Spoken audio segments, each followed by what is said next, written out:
So let me ask you though, when you sat down at the table and the pregnancy test was on the table, Mhm. uh, what was your first honest thought? Like, what was the first thing that ran through your head? Hell yeah.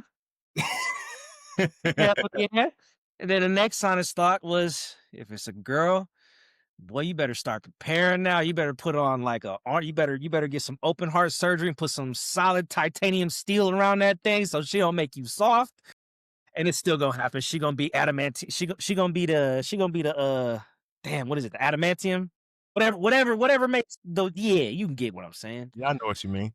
Yeah, yeah. She gonna be your kryptonite, that's for sure, Superman. Bro, Here's no. here's the funny thing about that. I don't know what it's like to be a boy dad, right? Because I got two girls, but I will tell you, you are going to soften up. Uh, Disney movies are gonna hit you differently. You get a little allergies, right? Your eyes will water up a little bit. Like you'll see stuff on TV or like proud dad moments on a TV show, and you'd be like, "Oh, turn that off, turn it off." Like, little stuff is gonna just start kind of chinking away at the armor, and there's nothing you can do but embrace it, right? Just lean into it. Yep. I had this I know I'm jumping ahead on this one. You'll probably ask something like this, but I had this epiphany of why it hits dads harder. And it's something that I'm just gonna come to terms with and accept is eventually your daughter is going to be known better by another man eventually at some point time in her life. And that is this one of the saddest things I can prepare for now. At the same time, saddest yet most necessary and critical thing that she better have, and Imma make sure, like, Imma tell her, I wouldn't always this way, and if you ask me questions, Imma tell you the truth.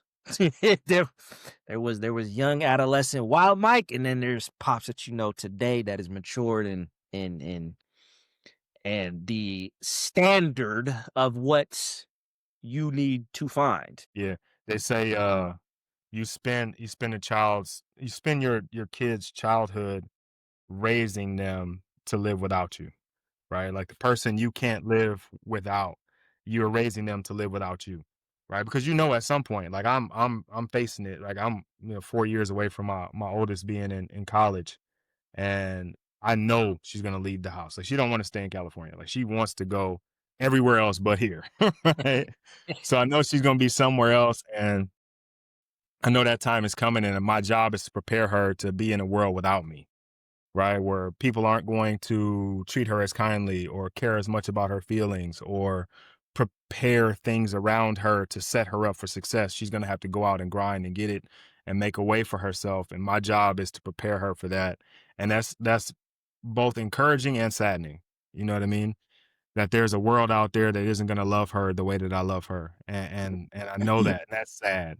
But it's also encouraging because there's an amount of work that I know I need to do before she gets there. And so I'm inspired to make sure that I'm teaching lessons every chance I get, to the point where she's like, "Can we come on, man? Like, come on, like just stop teaching me all the time. Stop coaching me all the time. Just let's just eat some popcorn or something. Like, why we gotta see this kernel of popcorn?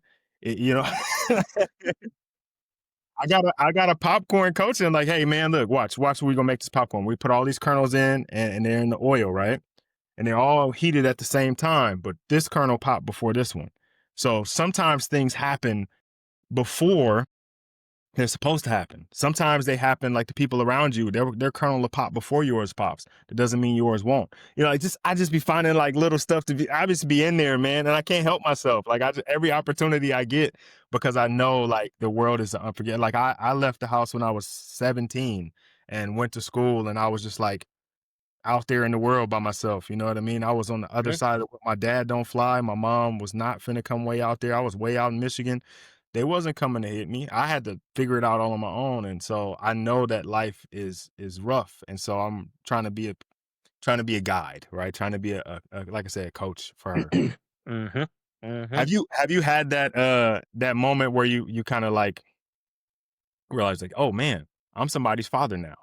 You know what I mean? Like when you think about yourself now, you like, damn, I'm dad now. Like, you know what I mean?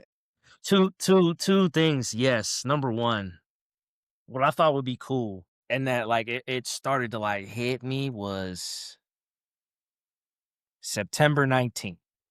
And how I know the exact date? Every day of whatever happens, I document, I write something down to her of what I went through, what I did today, what happened, just whatever's on my mind for that day. This right here was the first time, and I was like, damn. Cause now I'm this some she can, look. Yeah, she gonna get some life lessons for sure in here. But it's something she can read and she be like, damn, you was doing all this when I wasn't even here. So this for sure was milestone number one, so to speak.